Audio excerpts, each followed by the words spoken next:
시청자 여러분 안녕하십니까? 뉴스데일리 베스트 미네커입니다. 이번 영상에서는 두 가지 소식을 전해드리도록 할 텐데요. 우선 한 가지가 제2연평해전과 관련한 소식이고, 다른 한 가지는 이승만 기념관 건립 추진과 관련한 매우 중요한 뉴스입니다.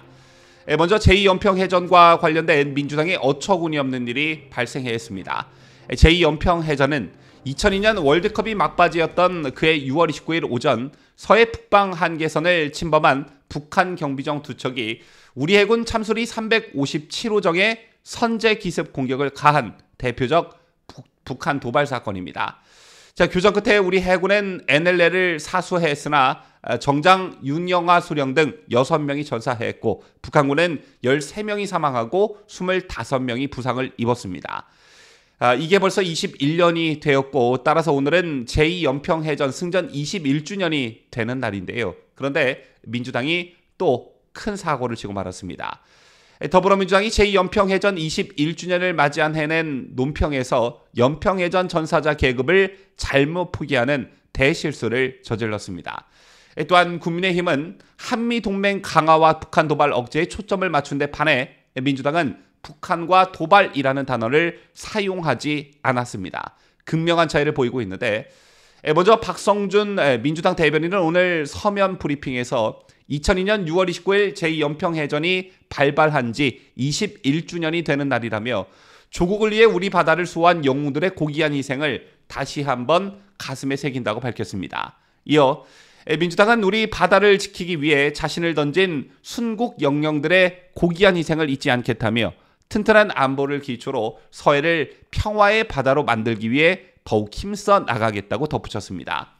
그러면서 박 대변인은 윤영아 소령, 한상국 상사, 조천영 중사, 황도연 중사, 서우원 중사, 박동영 병장의 희생을 잊지 않겠다며 제2연평해전 전사자 이름과 계급을 하나하나 언급했는데요.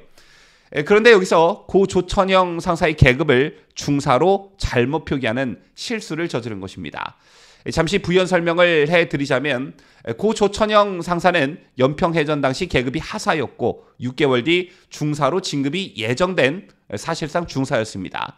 자, 그러나 전사 당시 계급이 중사 대신 하사로 기록돼 1계급 추서를 받아 중사가 됐는데요. 이를 뒤늦게 해군이 바로잡은 것입니다.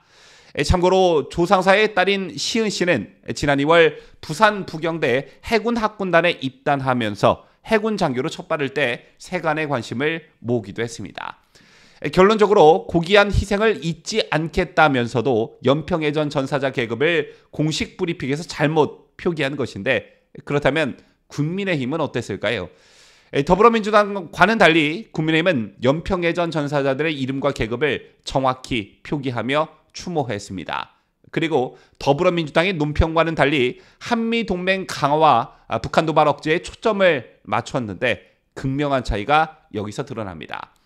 강민국 국민의힘 수석대변인은 논평에서 절대 잊을 수도 없고 또 잊어서도 안 되는 이름이라며 윤영아 소령, 한상국 상사, 조천영 상사, 황도연 중사, 서우원 중사, 박동혁 병장을 되새기며 숭고한 희생에 고개를 숙인다고 했습니다. 또 북한과 국내에 암약하고 있는 종북 세력들을 겨냥해 북한은 여전히 남침 야욕과 도발 의지를 꺾지 않고 있으며 안으로는 여전히 대한민국의 존립을 위협하는 세력들이 도사리고 있다며, 국민의힘과 윤석열 정부는 강력한 힘만이 평화를 가져온다는 의지로 확고한 대비 태세를 갖추고 국민의 안전과 생명을 지켜낼 것이라고 강조했습니다. 김기현 대표 역시 오늘 페이스북에 주적 북한에 맞서 싸운 자랑스러운 승전의 역사에도 불구하고 지난 민주당 정권에서 이 해전의 희생자들이 따돌림 당했다며, 민주당 권력자들은 북한 눈치 보기에만 급급한 채 막연히 북한의 선의에 된 가짜 평화를 구걸하며 자랑스러운 우리 호국용사들을 욕되게 했다고 비판했습니다. 이어 김 대표는 잘못된 역사관, 무책임한 국가관, 불분명한 안보관을 가진 정권 탓에 우리 국민의 생명과 안전은 물론 국가 안보마저 흔들렸던 시절이었다며 이제 다시는 그런 일이 없을 것이라고 강조했습니다. 제2연평해전과 관련한 정당 논평에서도 이렇게나 극명한 차이가 나는 것을 알 수가 있는데요. 더불어민주당이 잘못 표기한 고 조천영 상사에 대해 좀 더 부연 설명해 드리자면, 고 조천영 상사는 제2연평해전 당시 참수리 357호정 20mm 발컴포사스로 참전했었습니다. 북한군의 공격에 맞서 끝까지 한포의 방화세를 잡았던 영웅이었는데요. 그 당시 조천영 상사는 4개월 된 딸을 가진 아빠였습니다. 그 딸이 바로 조금 전 제가 언급해드린 조시은 양인데, 그 딸이 어느덧 성인으로 자라 아버지의 뒤를 이어 군인의 길을 걷고 있습니다. 지난 2월 조시은 씨는 해군 간부가 되기 위해 부경대 해군 학군사관 후보생에 정식 입단했고 2주간 해군교육사령부에서 기초군사훈련을 마쳤습니다. 앞으로 약 2년간 학군단 해군 장교로 입영 교육을 수료한 뒤에 2025년 3월 해군 소위로 임관하게 됩니다. 참 자랑스럽다라는 말이 이럴 때 쓰라고 있는 듯한데, 이 자랑스러운 군인의 아버지를, 또 우리 국민의 생명과 재산을 지키기 위해 고귀한 목숨을 바친 고 조천영 상사를 중사로 잘못 표기한 민주당, 제2연평해전 기념식에서도 북한을 겨냥한 말 한마디조차 못 내놓는 민주당, 윤석열 대통령이 이들을 왜 반국가 세력이라고 불렀는지 100번 이해가 가는 그런 소식이었습니다.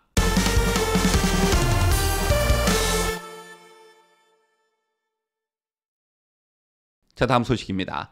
어제 드디어 국부 이승만 건국 대통령을 기념하기 위한 기념관 건립추진위원회가 출범했습니다. 이승만 대통령 기념관 건립추진위원회가 어제 발족식을 열고 재단법인 이승만 대통령 기념재단을 설립해 기념관 부지 선정, 기금 모금 운동, 사업 신청 등의 활동을 추진하기로 결의했는데요. 추진위원장은 김황식 전 국무총리가 맡았고 추진위원들도 무게감 있는 인사들 이름이 다수가 올랐습니다. 특히 눈에 띄는 인물들이 있었는데, 이날 추진위원회는 전직 대통령들의 아들인 이인수, 이승만 건국 대통령 기념사업회 상임고문, 박정희 대통령의 아들인 박지만 이쥐 대표이사, 노태우 대통령의 아들인 노재헌 재단법인 동아시아 문화센터 이사장, 김영삼 대통령의 아들인 김현철 김영삼 대통령 기념재단 이사장, 김대중 대통령의 아들인 김홍업 김대중 평화센터 이사장 등 5명이 고문으로 위촉됐습니다. 작관 전직 대통령의 아들이 다수 참여해 그 무게감을 더하고 있는데요. 사실 그간 이승만 기념관 건립은 우리 우파 진영의 염원이기도 했습니다. 건국 대통령이 한쪽 적파에서는 추대받고 한쪽 진영에서는 폄훼당하는 그런 시간들이 반복되어 왔는데요. 참 부끄러운 일이죠. 세계 8강의 국력을 가진 나라에서 그동안 건국 대통령을 기리는 변변한 기념관 하나 없었다는 게 그야말로 말이 안 되는 일이었습니다. 특히 전 정권인 문재인 정권 때 이승만 전 대통령 지우기와 폄훼가 그야말로 가관도 아니었는데, 건국절 논란을 일으켜 건국 대통령을 욕보이게 하고 독재자 이미지만 부각시켜 이승만 대통령을 악마화한 게 바로 문재인 정권이었습니다. 지금 우리가 누리는 자유와 인권은 이승만 대통령이 자유민주주의와 시장경제를 선택한 덕분이었습니다. 이것을 부인하는 사람은 속된 말로 빨갱이인 것이지요. 또 한미 상호 방위 조약과 한미 동맹을 밀어붙이지 않았더라면 경제적 번영도 절대 불가능했습니다. 그렇다면 이것만으로도 이승만 대통령은 국민의 존경과 예우를 받을 어떤 충분한 자격이 있는 것입니다. 그럼에도 불구하고 기념관을 시비 삼으려는 세력들은 여전히 존재합니다. 그들의 목적이 무엇이겠습니까? 자유대한민국의 추석을 닦은 건국 대통령을 깎아내리는 왜곡 선동과 국론 분열, 그리고 갈등을 조장할 목적, 이거 아니겠습니까? 현재 국가보훈부가 이승만 대통령 기념관 건립 추진을 공식화했고 내년 예산에 기념관 사업을 추진비를 반영한다는 계획을 가지고 있습니다. 여기에는 이승만 대통령이 역사적으로 너무 저평가되어 있다고 밝힌 윤석열 대통령의 의지가 깔려 있다고 볼 수 있는데요. 이 과정에서 반대 세력의 반대를 위한 반대와 저항이 기다리고 있겠지만, 건국 대통령이 없었다면 자유민주주의도 없다고 믿는 상식 있는 국민들이 압도적 다수라고 저는 생각합니다. 지금까지 저는 자유대한민국을 수호하는 뉴스데일리 베스트 민앵커였습니다.